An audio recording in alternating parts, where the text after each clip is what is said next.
நாம் லாஸ்ட் வீடியோவில் எப்படி ஒரு பிளாக் ஒரு வெப்சைட்டை உருவாக்குறதுன்னு பார்த்தோம் இல்லைங்களா. இந்த வீடியோவில் என்ன பார்க்க போகிறோம் அப்படின்னா, அந்த வெப்சைட்டுடைய டிசைனை, அதாவது அந்த வெப்சைட்டுடைய டெம்ப்ளேட்டை எப்படி மாற்றுறது அப்படின்னு பார்க்க போகிறோம். டெம்ப்ளேட் மாற்றுறதுக்கு நீங்கள் என்ன பண்ணணும்னு வந்து பார்த்தீங்கன்னா, உங்கள் வெப்சைட்டுடைய டைட்டில் இருக்குது பார்த்தீங்களா, அது மேலே கிளிக் பண்ணணும்.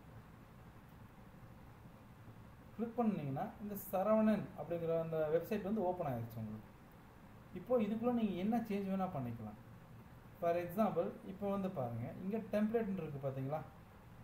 இப்போ நான் டெம்ப்ளேட்டை கிளிக் பண்ணுறேன். கிளிக் பண்ணும்போது உங்களுக்கு இங்கே நிறைய டெம்ப்ளேட்ஸ் காமிக்கும். இதெல்லாம் ஒரு டிசைன். உங்களுக்கு என்ன மாதிரி டிசைன் வேணுமோ அந்த மாதிரி டிசைன் எடுத்து பண்ணிக்கலாம். ஃபார் எக்ஸாம்பிள் இப்போ நம்மளுக்கு சரி, நம்ம இந்த டிசைனை ஓகே கொடுப்போம்.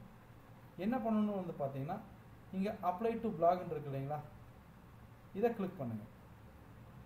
இங்கே லோடிங்னு வரும். இந்த முடிய வரைக்கும் நீங்கள் வெயிட் பண்ணுங்க.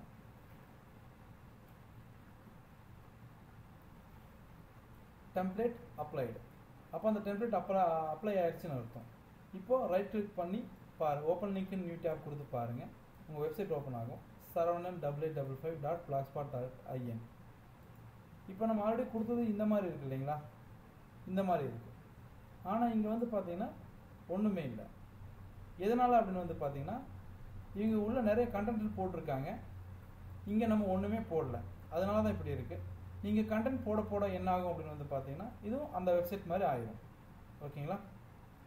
இப்படி தான் உங்கள் வெப்சைட்டுக்கு ஒரு டெம்ப்ளேட்டை நீங்கள் வந்து அப்ளை பண்ணணும். மறுபடியும் உங்களுக்கு இது பிடிக்கல அப்படின்னா மறுபடியும் இங்கே போயிட்டு மறுபடியும் வேறு டெம்ப்ளேட் செலக்ட் பண்ணிவிட்டு அப்ளை கொடுத்தீங்கன்னா அது அப்ளை ஆகிடும்.